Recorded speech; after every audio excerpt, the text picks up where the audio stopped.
خلينا ننتقل إلى ملف زيزو بما أننا اتكلمنا. طبعا لم يعلن الزمالك قبل أن نسأل فكرة المقابل المادي المطروح من نادي نيوم السعودي اللي هو بينافس للصعود للدوري الممتاز أو دوري المحترفين الموسم اللي جاي. بينما توجهنا بسؤال بالقيمة المالية اللي احنا نعرفها، فكانت الإجابة لا، لم تنفي الرقم. وبالتالي معلومتنا احنا أنه 6 مليون دولار هو المعروض من نادي نيوم للزمالك ليستقدم فتوح زيزو.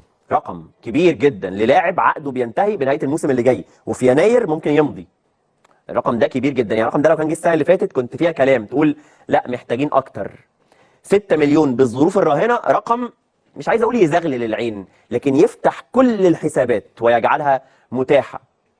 وانت عارف لما 6 مليون تدخل خزينه نادي بيعاني ماليا وعمال يتكلم في اولويات وفتح قيد ومرتبات لاعبين ومستحقات مدير فني وصفقات وتعاقدات، تتكلم في 6 مليون في 50 300 مليون جنيه قد تدخل